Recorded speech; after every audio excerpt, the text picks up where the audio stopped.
आज हम डिस्कस करेंगे म्यूचुअल इंडक्शन। तो म्यूचुअल इंडक्शन क्या होता है? सेल्फ इंडक्शन हमने पढ़ा था, सेल्फ इंडक्टेंस हमने पढ़ा था। सिंगल कॉइल की प्रॉपर्टी थी कि कॉइल अपने अंदर से करंट के ग्रोथ को अपोज करती है by inducing some EMF. But mutual inductance जो है वो टू कॉइल्स की प्रॉपर्टी होती है। तो डेफिनेशन करते हैं। सबसे पहले म्यूचुअल इंडक्शन होता क्या है? It is the property of two coils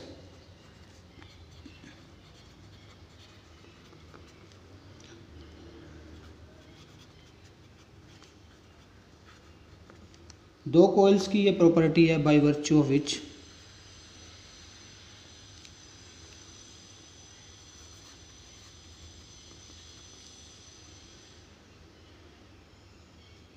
each opposes any change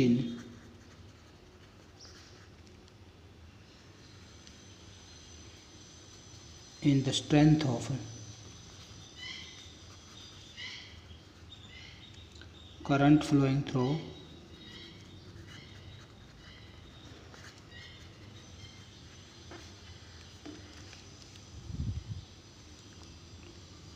the other by developing an opposing EMF.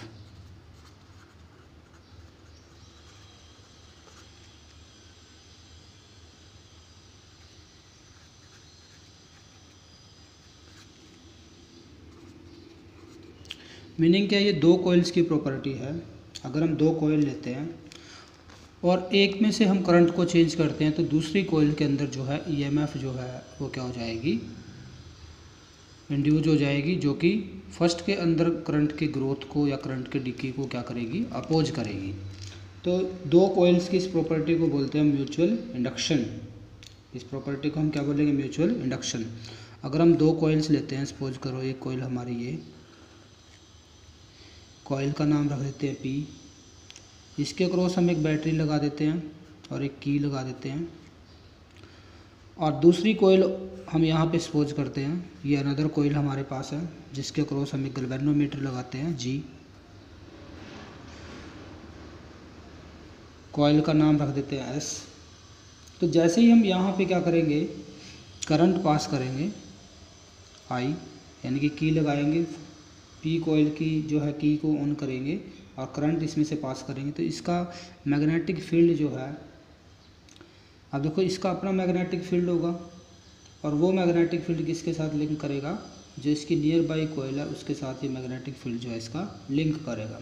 यानी कि इसका मैग्नेटिक फील्ड जो है, फील्ड लाइन देखो ये इसके बिल्कुल पास रखी हुई है, तो इसका मैग्नेटिक फील्ड यानी कि ये कॉइल इसके मैग्नेटिक फील्ड में है। अब जब करंट चेंज हो रहा है, क्योंकि सेल्फ इंडक्टेंस भी है कॉइल की जो इस करंट को के ग्रोथ को अपोज कर रही है, करंट धीरे धीरे इंक्रीज हो रहा है। अगर करंट इंक्रीज हो रहा है तो यहाँ पे मैग्नेटिक फील्ड चेंज हो रहा है, यानी कि इस कॉइल के थ्रू मैग्नेटिक फ्लक्स क्या होगा? चेंज। और जब इसमें से मैग्नेटिक फ्लक्स जो चेंज होगा सेकंड कॉइल से, तो इसके अक्रॉस एक ईएमएफ जो है वो जनरेट हो जाएगा।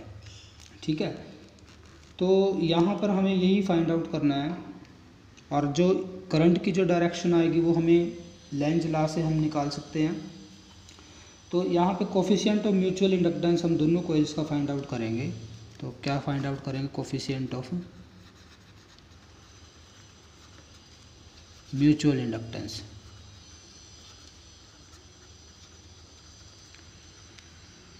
इस कोफिशिएंट को हम m से डिनोट करेंगे, कैपिटल लेटर m से। सेल्फ इंडक्टेंस को हमने L से डिनोट किया था और म्यूचुअल इंडक्टेंस को हम किससे लिखेंगे? m से डिनोट करेंगे। तो अगर मैं सपोज करूं I जो है स्ट्रेंथ ऑफ करंट है,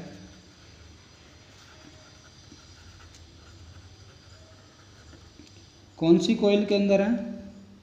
इन कॉइल P में से I करंट पास करवाया हमने, तो टोटल फ्लक्स, मैग्नेटिक फ्लक्स जो फाई जो आएगा, टोटल मैग्नेटिक फ्लक्स आएगा लिंक्ड विद द कॉइल। कौन सी कॉइल? एस कॉइल के साथ जो फ्लक्स लिंक करेगा। अब देखो अगर हमें फ्लक्स यहाँ पे हमें पता है जितना हम करंट को इंक्रीज करेंगे फ्लक्स उतना ज़्यादा इंक्रीज करेगा। तो यहाँ पर अगर हम इस डायरेक्टली को हटा दें तो मैग्नेटिक फ्लक्स जो आएगा this is equal to m into I. M जो है एक कांस्टेंट है, कांस्टेंट ऑफ प्रोपोर्शनैलिटी, जिसको बोलते हैं हम कोफिशिएंट ऑफ म्यूचुअल इंडक्टेंस। क्या बोलते हैं इसको? कोफिशिएंट ऑफ म्यूचुअल इंडक्टेंस बोलेंगे एम को हम। और अगर करंट हम यूनिटी पास करें, मान लो हम करंट कितना पास करते हैं, यूनिटी करंट पास करते हैं, तो फाई जो आएगा this is equal to M, या एम जो आएगा वो किसके इक्वल आएगा? न्यूमेरिकली इक्वल टू फाई आएगा। यानी कि जो म्यूचुअल इंडक्टेंस होता है टू कॉइल्स का, कोफिशिएंट ऑफ म्यूचुअल इंडक्टेंस, वो जो है न्यूमेरिकली इक्वल आएगा flux linked with one coil when unit current flows through the neighbouring coil. यानी कि म्यूचुअल इंडक्टेंस जो आएगा वो फाई के इक्वल आएगा। कब आएगा? जब यूनिट करंट जो है नेबरिंग कॉइल में से हम क्या करेंगे? पास करते हैं। तो ये इसकी न्यूमेरिकली जो है डेफिनेशन जो है एक क्वालिटेटिव डेफिनेशन हो गई है। Mutual inductance of two coil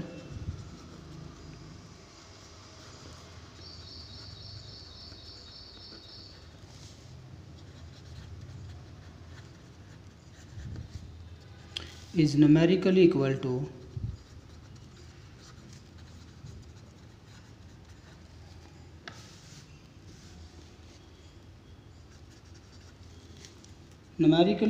to the amount of magnetic flux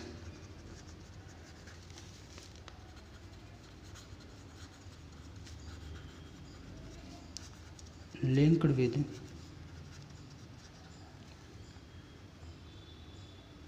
one coil when unit current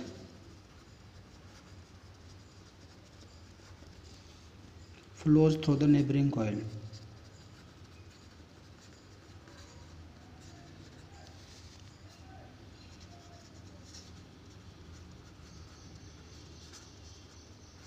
neighbouring coil में से अगर कितना करंट पास करते हैं? यूनिट करंट हम पास करते हैं। और अकॉर्डिंग टू फैराडे लॉ हमें पता है ईएमएफ जो होता है this is equal to d phi upon d t. Negative sign है। फाई की वैल्यू अगर यहाँ पर पुट कर दें हम इस रिलेशन में, फाई की वैल्यू एम इंटू कितना पुट कर दें? आई पुट कर दें, तो ईएमएफ जो आएगा this is equal to M बाहर आ जाएगा, negative sign d I upon d t. या यहाँ पर हम जो है अगर एम का फॉर्मूला निकालें म्यूचुअल इंडक्टेंस का ईएमएफ की टर्म में, तो ये आएगा D I E upon D I upon d T और नेगेटिव साइन। ये हमारा फॉर्मूला बनता है। अब यहाँ से भी हम डेफिनेशन फाइंड आउट कर सकते हैं। अगर हम क्या कंसीडर करें, rate of change of current को यूनिटी सपोज करें, तो ईएमएफ जो आएगा negative of M into one हो जाएगा, या एम जो आएगा this is equal to negative of E के इक्वल आता है न्यूमेरिकली। तो एम की यूनिट भी जो है सेम ही आएगी जो एल की यूनिट होती है, एम की यूनिट भी हेनरी होती है। तो यहाँ पे इसको हम डिफाइन कर सकते हैं, mutual inductance of two coils, coefficient of mutual inductance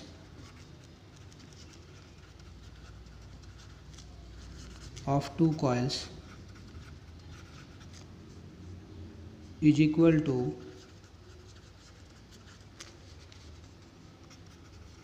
the EMF। देखो म्यूचुअल इंडक्टेंस किसके इक्वल आया है? EMF के इक्वल आया, induced in one coil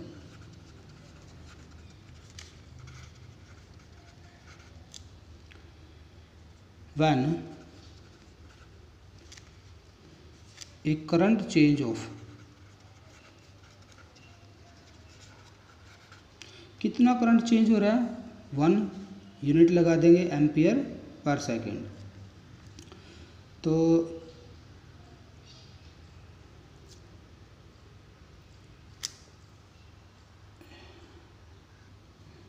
when current change at the rate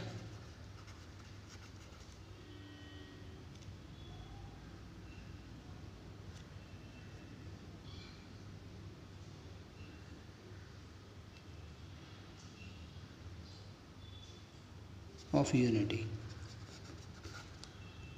यानी कि यूनिट करंट जो है in other coil,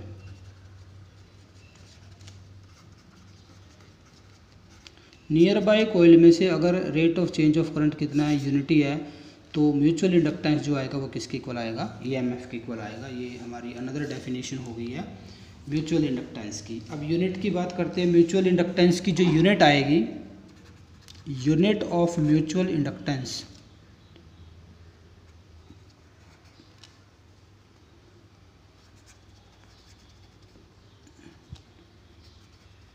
coefficient of mutual inductance, तो ये यूनिट क्या आएगी, ये भी हेनरी आएगी। यूनिट क्या होती है, हेनरी होती है। तो हेनरी 1 हेनरी को हम डिफाइन कर चुके हैं पहले। फैक्टर्स ऑन विच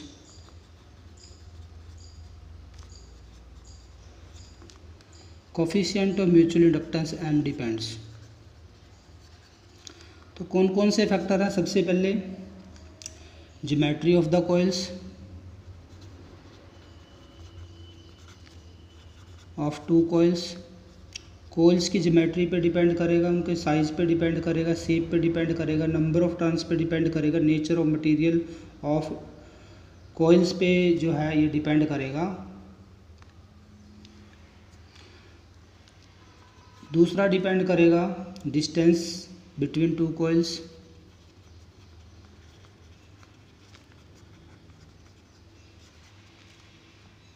और तीसरा जो है वो डिपेंड करेगा relative placement of two coils या ओरिएंटेशन पे,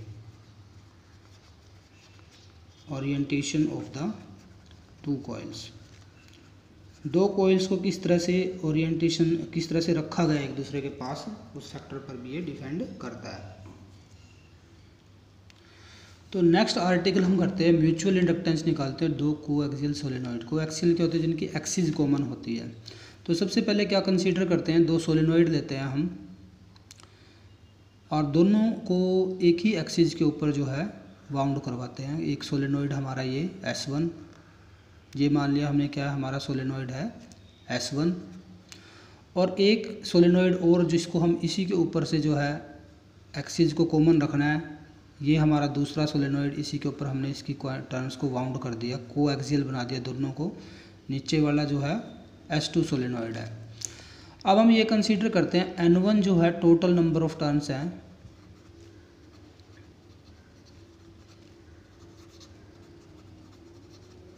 ऑफ S1। तो N1 को हम राइट करेंगे N1 डिवाइड बाई L। अगर L क्या लेते हैं, लेंथ ऑफ ईच सोलेनोइड लेते हैं, L जो है लेंथ ऑफ ईच सोलेनोइड।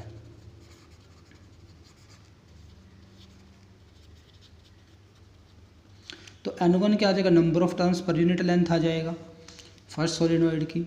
और N2 हम कंसीडर करते हैं टोटल नंबर ऑफ टर्न्स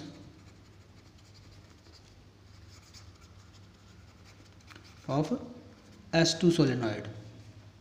तो N2 जो आएगा, लेंथ इसकी भी हमने सेम ली है, तो इसको N2 डिवाइड बाई L लिख सकते हैं। ये number of turns per unit length of second solenoid आ जाएगा। दोनों ही सोलेनोइड की लेंथ हमने कितनी कंसीडर की है, L कंसीडर की है।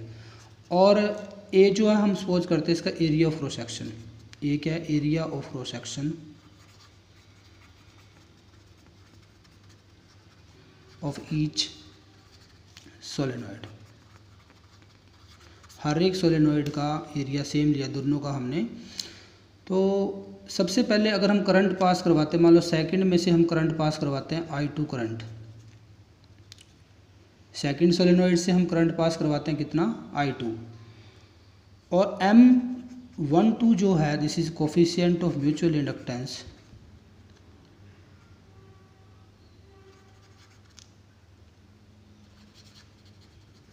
Mutual inductance of first coil of S1 with respect to S2। तो मीनिंग इसका जो म्यूचुअल इंडक्टेंस हमने लिया है M12 को क्या मानना है, ये फर्स्ट कॉइल का म्यूचुअल इंडक्टेंस है, coefficient of mutual inductance with respect to second coil. अब देखो यहाँ पर अगर हम फ्लक्स का फॉर्मूला लगाते हैं, जब सेकंड कॉइल में से हमने करंट पास किया S2 में से, तो S1 में जो फ्लक्स, मैग्नेटिक फ्लक्स जो लिंक होगा, ये फ्लक्स कितना लिंक होगा, म्यूचुअल इंडक्टेंस इनटू करंट जो है सेकंड में से पास किया I2। तो इतना जो फ्लक्स आएगा वो किससे लिंक होगा, flux linked with magnetic flux linked with S1। कब, जब I2 करंट किस में से पास किया, सेकंड जो सोलेनोइड है S2 उसमें से हमने पास किया। और जबकि अगर मैग्नेटिक फ्लक्स निकाले according to definition, the total magnetic flux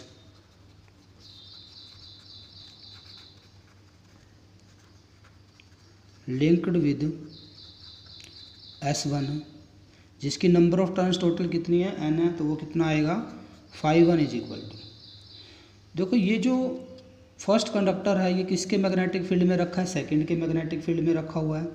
area किसका आएगा, फर्स्ट का आएगा। नंबर ऑफ टर्न किसकी आएगी, फर्स्ट की आएगी, क्योंकि फर्स्ट में से फ्लक्स निकाल रहे हैं। देखो फ्लक्स का हमारे पास फॉर्मूला था BA कोस थीटा, थीटा को 0 लेना है क्योंकि एक्सिस जो है पैरेलल ली हुई है हमने।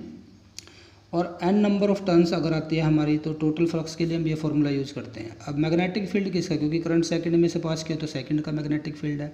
फ्लक्स फर्स्ट में से पास कर रहे हैं, नंबर ऑफ टर्न फर्स्ट की, और एरिया ऑफ क्रॉस सेक्शन भी किसका आएगा, फर्स्ट का आएगा।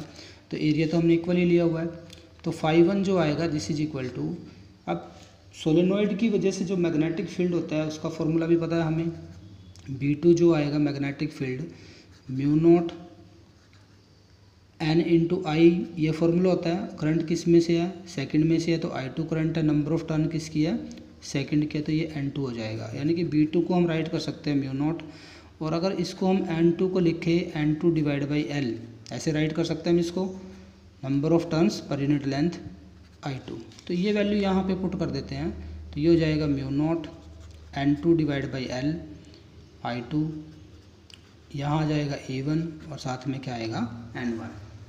तो ये हमारा फ्लक्स का दूसरा फार्मूला बन गया। एक फार्मूला हमारा यह है इक्वेशन 1, दूसरा फार्मूला हमारा डेफिनेशन से है, ये हमारी इक्वेशन 2। कंपेयर कर लेंगे दोनों को from equation 1 and 2, equation 1 and 2, 1 और 2 से। तो M12 इंटू I2 जो आएगा दिस इज इक्वल टू, यहाँ से भी सेम ये पुट कर देंगे यहाँ से, mu naught N1 N2, N1 को पहले लिख दिया, N2 A1 I2 divide by L, total length जो थी, तो I2 से I2 कैंसिल हो जाएगा। तो म्यूचुअल इंडक्टेंस जो आएगा M12 this is equal to mu naught N1 N2 divide by L into क्या आ जाएगा एरिया। एरिया को A1 जो है, A1 और A2 हमने सेम लिया हुआ था इसलिए ये A आ जाएगा, ये क्या पुट कर देंगे, इसको A पुट कर देंगे, तो ये हमारा M12 का जो फॉर्मूला बनेगा mu naught N1 N2 A divide by L। और अगर नंबर ऑफ टर्न्स भी इक्वल हो, N1 is equal to N2 हो इज इक्वल टू N, तब ये सिंपल जो है वही फॉर्मूला बन जाता है हमारे पास, जैसा कि फॉर्मूला हमने किस में बनाया था, सेल्फ इंडक्टेंस में बनाया था। तो अगर हम कोफिशिएंट ऑफ म्यूचुअल इंडक्टेंस निकालते हैं सेकंड कॉइल का with respect to first coil, वो भी हमारे पास वैल्यू सेम ही आएगी, उसको भी हम क्या लिखेंगे, सेम हमारा फॉर्मूला आएगा जो M12 का आया। कब, अगर हम एरिया और लेंथ जो है दोनों सोलेनोइड्स के लिए सेम लेकर के चलते हैं तब। तो नेक्स्ट हमारा टॉपिक है, हमें एनर्जी फाइंड आउट करनी है, energy stored in an inductor और सोलेनोइड। तो देखो कोई भी सोलेनोइड हमारे पास है या इंडक्टर हमारे पास है, इंडक्शन कोयल है हमारे पास कोई भी है, जब हम इसको एक बैटरी के साथ कनेक्ट करेंगे तो इसमें से बैटरी की हेल्प से करंट पास करेंगे, यहाँ से हम करंट पास करते हैं I। तो हमें पता है ये जो कोयल है इसकी सेल्फ इंडक्टेंस अगर हम कंसीडर करते हैं L, तो इसके अंदर एक EMF जो है this is equal to minus LdI/dt। ये जो फॉर्मूला किया था हमने EMF के और सेल्फ इंडक्टेंस का, तो यहाँ पे एक EMF जनरेट हो जाती है, और ये इस EMF को हम बैक EMF भी बोलते हैं। क्यों, क्योंकि ये rate of growth of current को क्या करती है, अपोज करती है। किसको अपोज करती है, rate of growth of current को ये अपोज करेगी यहाँ पे। तो यहाँ पे एक EMF जो है वो सेटअप हो जाती है, और तब इस बैटरी को यहाँ पर करंट पास करवाने के लिए इस कोयल में से या इंडक्टर में से करंट पास करने के लिए इस बैक EMF के अगेंस्ट वर्क करना पड़ता है। ठीक है, क्या करना पड़ेगा, इसके अगेंस्ट जो है इस बैटरी को क्या करना पड़ेगा, वर्क डन करना पड़ता है। तो अगर मैं ये सपोज करूँ कि स्मॉल अमाउंट ऑफ चार्ज हमें इसमें से सेंड करना है, d Q amount of charge हमें इस कॉइल के अंदर में से इस बैटरी की हेल्प से पास करवाना है, तो कितना वर्क डन करना पड़ेगा? वर्क डन जो करना पड़ेगा this is equal to d Q into E M F, और इसका हम मैग्नीट्यूड लेते हैं क्योंकि वर्क डन हमें इसके अगेंस्ट करना है, तो यहाँ पे हमने इसका मैग्नीट्यूड पुट कर दिया, इतना वर्क डन हमें करना पड़ेगा। और अगर मैं यहाँ से करंट की डेफिनेशन चेक करूँ तो आई जो होता है this is equal to d q upon d t. I का फॉर्मूला हमारे पास है d q upon d t, तो डी क्यू जो आएगा यहाँ से d q this is equal to I into क्या आ जाएगा, डी टी आ जाएगा। तो ये वैल्यू हम यहाँ से इसमें पुट कर देते हैं वर्क वाले फॉर्मूले में, डी क्यू की वैल्यू। तो वर्क डन जो आएगा दिस इज इक्वल टू जितना इस बैटरी को वर्क करना पड़ेगा डी क्यू चार्ज मूव करवाने के लिए, तो ये वर्क डन जो करना पड़ेगा this work done is equal to d Q की जगह आ जाएगा आई इंटू डी टी, और ई की भी वैल्यू पुट कर देंगे हम L d I upon d t. D t से डी टी कैंसिल हो जाएगा, तो वर्क डन जो करना पड़ेगा this work done is equal to I L I d I, इतना वर्क डन करना पड़ेगा। अब देखो ये किसके लिए, स्मॉल करंट पास करवाने, अगर स्मॉल चार्ज हम स्मॉल टाइम में पास करवा रहे हैं, इसका मीनिंग हम यहाँ से स्मॉल करंट पास करवा रहे हैं, बट हमें करंट को 0 से मैक्सिमम वैल्यू यानी कि आई वैल्यू तक इंक्रीज करना है, तो total amount of work done कितना करना पड़ेगा? Total work done in increasing the current कह सकते हैं,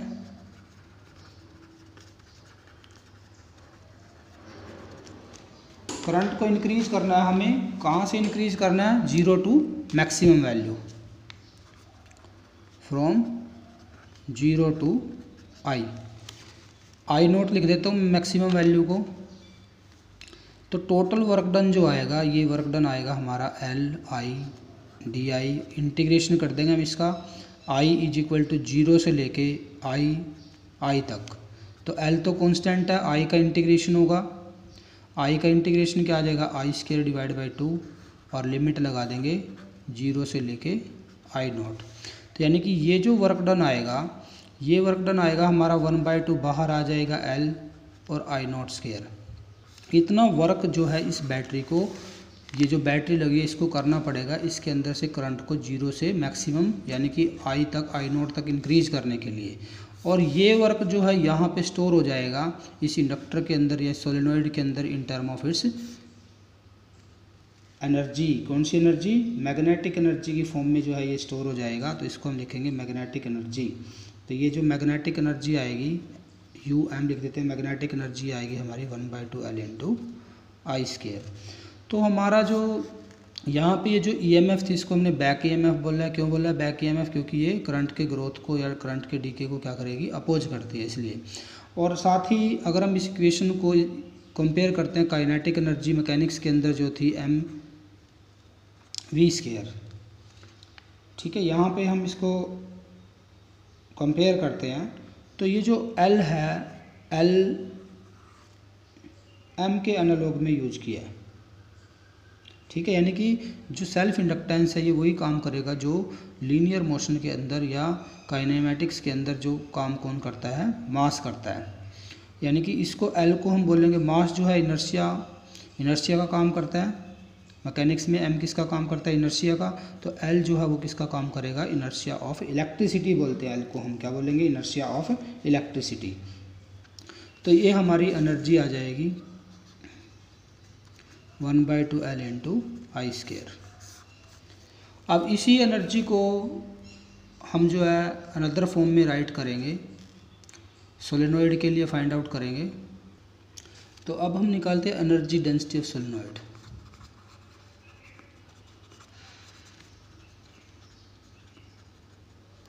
या इंडक्टर भी निकाल सकते हैं क्योंकि इंडक्टर और सोलेनोइड में थोड़ा सा डिफरेंस होता है, दोनों ही इंडक्शन कोइल हैं।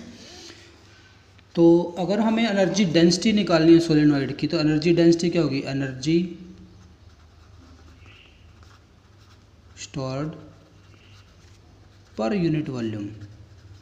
मैग्नेटिक एनर्जी डेंसिटी निकाल रहे हैं हम यहाँ पे, magnetic energy density of A solenoid, energy stored per unit volume. अब सोलेनोइड का जो वॉल्यूम आएगा, volume of solenoid, area cross section का ए, लेंथ उसकी एल, ए इंटू एल क्या आ जाएगा उसका वॉल्यूम। तो एनर्जी डेंसिटी जो हमने निकाली थी, एनर्जी जो हमने निकाली है, एनर्जी मैग्नेटिक एनर्जी, ये हमारे पास फॉर्मूला आया था इसका 1/2 एल इंटू आई स्क्वायर। आई नोट लिखना चाहो आई नोट लिख सकते हो, आई लिखना चाहो आई लिख सकते हो। तो ये हमारा फॉर्मूला है इसका। जबकि सोलेनोइड के लिए जिसके अंदर नंबर ऑफ टर्न्स अगर एन लेते हैं हम, एन क्या number of turns, total number of turns,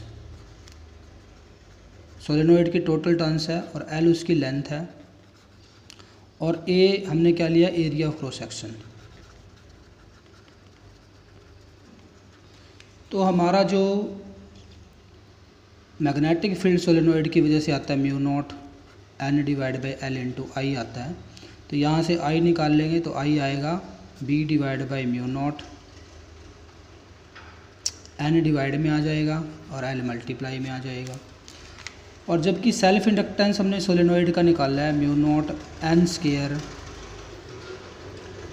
A divide by L, ये हमारा म्यूचुअल इंडक्टेंस सेल्फ इंडक्टेंस आया। तो इन दोनों को यहाँ पे पुट कर देंगे। तो पहले तो एनर्जी निकाल लेते हैं, एनर्जी 1/2 एल, एल की वैल्यू हमारे पास है mu naught N square A divide by L, और उसके साथ हमें आई की वैल्यू पुट करनी है, आई का स्क्वायर है, तो ये हो जाएगा B L divide by mu naught, R divide में एन भी है, इसका पूरे का स्क्वायर हो जाएगा। अब देखो यहाँ से जो कैंसिल होता है कैंसिल करना है हमें, 1/2 बचेगा, यहाँ म्यू नॉट है, यहाँ म्यू नॉट का स्क्वायर हो जाएगा, तो डिवाइड में क्या बचेगा, यहाँ से बी स्क्वायर आएगा, बी स्क्वायर डिवाइड में म्यू नॉट बचेगा, यहाँ एल है, यहाँ पे एल का स्क्वायर हो जाएगा, तो एक एल ऊपर बचेगा, साथ में एरिया बचा हुआ ऊपर। अब डिवाइड में एन का स्क्वायर यहाँ पे है, यहाँ पे डिवाइड में ऊपर स्क्वायर दिया तो एन का स्क्वायर, एन के स्क्वायर से एन का स्क्वायर कैंसिल, तो ये बचेगा। और एल इंटू ए को हम लिख सकते हैं वॉल्यूम, एरिया इंटू लेंथ को। तो इसको अगर इधर ले आएँ, energy density divide by area into length, तो ये बचेगा 1/2 B square divide by mu naught. तो ये हमारी आ जाएगी energy magnetic energy density, magnetic energy density किसकी, सोलेनॉइड की मैग्नेटिक एनर्जी डेंसिटी आ जाएगी। इसको हम जो है कैपेसिटर के साथ भी कंपेयर कर सकते हैं। कैपेसिटर सेकंड जो हमारी फर्स्ट यूनिट थी उसमें हमने कैपेसिटर का केस किया था, energy density, electrical energy density of capacitor, electric energy density of a capacitor. तो वो एनर्जी डेंसिटी हमारे पास आई थी, यू जो आई थी energy density, electric energy density, तो 1/2 mu no epsilon naught E square आई थी, 1/2 एप्सिलॉन नॉट ई स्क्वायर। देखो एप्सिलॉन नॉट की जगह 1/म्यू नॉट ने ले लिया, और ई की जगह वो किसने ले लिया, बी ने ले लिया। तो दोनों ही एक तरह से इक्विवेलेंट से फॉर्मूले हैं। तो ये था हमारा ये चैप्टर, ठीक है। एसी जनरेटर सिलेबस में नहीं है अब। Thank you very much.